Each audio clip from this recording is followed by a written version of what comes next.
today we are looking at leadership. And looking at leadership, you need to understand the fact that leadership has a lot to do. And we also need to look at the leadership style. The leadership style, here we have 10. Of course, we are not discussing this main 10, but we have the basic leadership style we are looking at. And looking at this, we have the democratic leadership style, autocratic leadership style, laissez-faire leadership style, strategic leadership style, transformational leadership style, transactional leadership style, and we have coaching leadership style, bureaucratic leadership style, visionary leadership style, pace-setting leadership style, and situational leadership style. As you can see from this, you discover that the leadership style you adopt depends on what you want to do. The leadership style you adopt depends on how you want it. And as you can see from the picture here, the common leadership style, as you can see, the first one is coaching, second one is visionary, third one is servants, fourth autocratic, 5 laissez-faire, 6 democratic, 7 pace setter, 8 transformational, 9 transactional, and 10 bureaucratic. All these leadership styles are the leadership styles you need to employ, you need to use if actually you are going to get somewhere, if actually you are going to start leading teams, start leading people, start leading staff. And we also see 6 different style of leadership. Commanding, do what I tell you. That one can be autocratic in nature. Then we also see the visionary, come with me, join my vision, follow my mission. Then we also look at the next one, which is affiliative. You bring people together, people come together first. That is democratic. Then we see the democratic, what do you think? Then the pace setting, do as I do now. So you are following a model. Coaching, try this. And we have all these leadership style makes you achieve what you want to achieve. And as students, you need to employ leadership style in your academics. You need to employ the leadership style in whatever you are doing, because that will help you a lot. Then we also look at, we need to consider the reason behind the leadership style. Why? There are various reasons that make leadership styles important, such as 1, complexity of leadership functions, increase in the size and complexity of the group, barriers in the achievement of group goals, and external threats such as government policies, environmental disasters, and the nature of the workplace. Now, what is the complexity of leadership function? You discover that you have a lot of aim to achieve. You have a lot of objectives. You have your goal. When you have various goals conflicting with one another, then you know that you need to adopt the leadership styles that fits a particular function. Increase in the size and complexity of the group. When you have a lot of cultures, a lot of tribe, a lot of interests, a lot of people coming together, and apart from that, we also have multitude. You have a lot of people representing different desire, different focus. Just like in a particular environment, we have a dominating tribe. Then after that tribe, we also have some other tribe coming in. And in a kind of that organization, you discover that problem will come up. So the leader had to set up a committee to look into it, a democratic committee to look into it. So, and if you are in a political group, we have political group that are representing different ethnic group. You need to come up with leadership styles that fit in to that aspect. We have barrier in the achievement of goals, group goals. So when there is barrier, you have a focus and it's difficult for you to achieve that focus, and you need to adopt a leadership style. Then we also have the external threats, external outside the organization, the government policies, the environmental disasters, and what more, things you are not envisaging coming up, showing up all at a time. You need a leadership style to be able to correct this. Therefore, who fills the leadership roles, and how can someone carry this thing out? And that is the focus of this study. What style are you going to use? How are you going to use it? And that is the focus of this study. Now, how do leaders carry out their functions? This question is all about leadership styles. How do you carry out your functions? The styles you are using, it's just like during various seasons. For example, in dry season, you cannot put on cardigan. And in wet season too, during harmattan, you need to also look at the kind of clothes that you will wear so as not to affect your health, your body. So a leadership style is a leader's method of providing direction, implementing plans, and motivating people. So the leadership style gives you approach to different things. Are there various methods or styles leaders use to carry out these functions? What are the methods? Let's just see the method. Now, we have 10 types of leadership styles. Number 1, I'm going to start from the last one, and that is charismatic leadership. In charismatic leadership, that's number 1.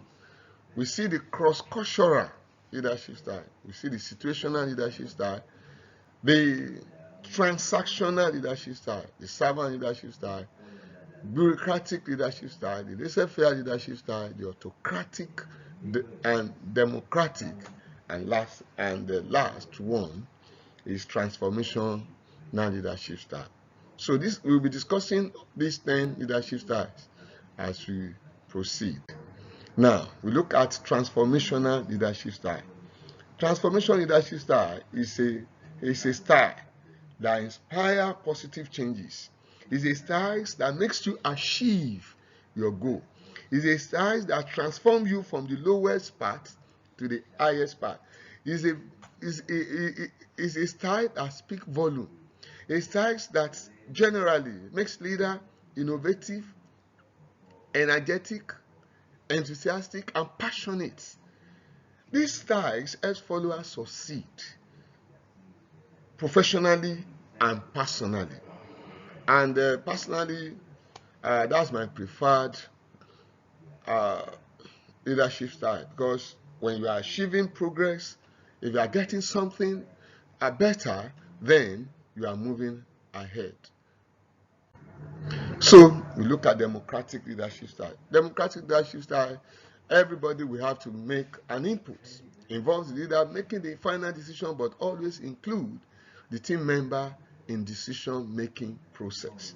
And the style encourages creativity, and people are often highly engaged in the project. If democratic leadership style is utilized properly, it's going to make the organization, it's going to make the team, it's going to help a community, it's going to help a social group, a religious group, to achieve maximum profits. Members of the group take a more participative role in the decision-making process. Everyone is given the opportunity to participate. Ideas are freely exchanged, and discussion is encouraged. And in fact, people are actively engaged, supportive, and accountable. These democratic leadership styles, just like we say, is a method that you can employ when you have a particular function, a particular things to achieve.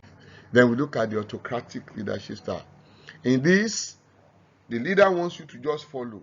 He doesn't want your inputs. That's the method for that objective. Leaders use this style to make decisions without input from other team members, even though their input might be useful. It careless. It might be useful, This method might be appropriate in some area, but if it's used discriminately, if it's used constantly, it's not going to augur well at all. It's going to affect the growth of the organization. It is characterized by individual control over all decisions and little input from group member. The leader in this style says, I do it my way. You watch me and follow. It can be useful in some way, like during an emergency or the nature of the task. Authoritarian leaders are usually very disciplined, decisive, and confident. These styles can be demoralizing. We have people who have goals, where we have people who knows what they are doing, and where we have people whose contribution can as well make the organization to go forward. Then here comes the laissez-faire leadership style. Instead of a single leader making all decisions for an organization, group or team, the laissez-faire leaders make few decisions and allow their staff to choose appropriate workplace solutions. So it is the direct opposite of autocratic. Leaders trust followers to make decisions on their own. It is very good when you are dealing with high performance individual. If you are dealing with people that are creative, people that can manage themselves, people that can work on their own, this leadership style is very good for that. And this because it gives followers freedom on how they carry out their work and set deadlines. Leaders who use styles are comfortable with mistakes. They provide support and advices if need be. However, it can be damaging if team members don't manage their time well, or if they don't carry out their duties effectively. From some organizations where the leaders will pay you according to what you do, this laissez-faire leadership style can be used. So we have the bureaucratic leadership style. This with followers following the policies, the regulations of the environment. Leaders relies on a clear chain of command, strict regulations, and conformation by its followers. No arbitrary decision making. Nobody can come up and change a particular decision unless it has been documented, unless it has been processed, until it has been worked upon. So highly formalized set of procedures and structures. Here, rules, policies, and hierarchical forms are clear set of expectations as well as explicit chain of command. Bureaucratic leaders are usually organized, consistent, and focused. Bureaucratic leaders rely more on the entire line of authority and not a single leader. There is also division of labor, and assignments are given based on a regulation.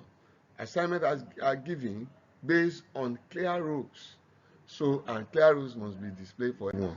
So we look at the servant leadership style. This style uses a vision, and the vision goes beyond self.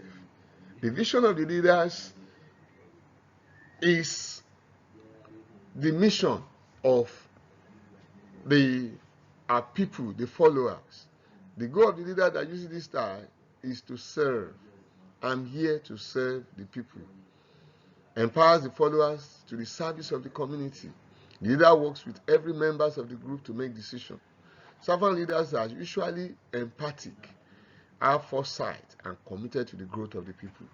And when you look at the servant leadership style, we are talking about the military. We are talking about the religious setup. We are talking about the environments that permits the leader to use all his resources for the followers. So we are talking about even non-governmental organizations where people need to be taken care of. An example here, we have pastors, soldiers, and monks. Then we also have the next one, which is transactional leadership style. Now, when you talk about transaction, you are talking about the process of giving reward for work done. A transactional leadership values others and structure. This style depends on self-motivated people who work well in structured environments. The focus of this style is on results and measure success according to the organizational system of reward and penalties. You will discover that some organizations like the banking industry, organizations like marketing, the one that has to do with marketing, marketing focused insurance companies, the stockbrokers, the consulting organizations, depend solely on this. What you produce is what you get. The leadership style focuses on supervision, organizations, and performance. There are rigid hierarchical structure in decision making. Roles are clearly defined. Jobs of leader is to ensure performance. And you also look at the academic environment. There are things that you are expected to achieve, to move from one stage to the other. So a course system in an organization, you need to make sure you achieve this before you can move forward. So after 3 years, you get this. And these are the things you are expected to meet up with. And if you are able to get that at the time, the minimum time possible, you get your benefits. So situational leadership style is about adapting your management style to your unique situation or tasks to meet the needs of the team or team member, thereby producing results and having a lot. So leaders to take stock of a given circumstance, understand their team members and goals, and choose leadership style that best fits their goals and circumstances. That means in situational leadership style, you can employ all forms of leadership style depending on the goal, depending on the mission, depending on what you are expected to achieve at a specific time and at a specific situation. So leader adopts a style that fits into a situation. Leaders are usually agile, adaptable, and versatile. So we have the cross-cultural leadership style. Now, this is best practiced by multinational, international organizations. And when this thing happens, you discover that the organization will be able to work well. This leadership style involves understanding how individuals of different cultures interact with each other. It comes with the ability to influence and motivate people's attitude and behavior in a global community to achieve group goals. It is important to understand that people aspirations and their cultures are different. Therefore, the ability to unify these different aspirations and people to achieve a goal is key in leadership. Cross-cultural leaders are usually inclusive, respectful, and versatile. And that's why if you are going to work in the organization that is multinational, organization that's even national, depending on the number of ethnic groups in a community, or in a state or country, or in a continent, you need to be able to understand and use the cross-cultural leadership style. And we also have the charismatic leadership style. This is what many people like, as the case may be. They love a situation whereby a leader can speak well. A leader has they expect leaders to have a very good communication skill, persuasive skill, and also have the charm to influence others. The emphasis here is on the leader's trait and personality. You may not lead to about the leaders, but you follow anyway because of his skills and personality. When he appears bodily, when he appears with his speech, you want to follow. Examples are Barack Obama. Of course, Barack Obama is having about 130 million followers on Twitter, the highest so far, and that means he's so charismatic that people naturally follow him. And you can even judge by looking at the leaders in different countries and comparing all these things together. We have Martin Luther King, who said one day whites and blacks will sit down, whites and Africans will sit down in a place to make decisions, and it actually happened during the period of Barack Obama. And we also have Mahatma Gandhi, we have Hillary Clinton, we also have we also have this woman, the Prime Minister, Margaret Thatcher, was very charismatic, objective, and very, very good in when she was the Prime Minister. Then we need to understand what we are using this leadership style for, and that comes to the end of the lesson. So, if you need this material, you can get back to me. You can make comments on the uh, on you can make comments, please, and you can as well like. Thank you very much for listening.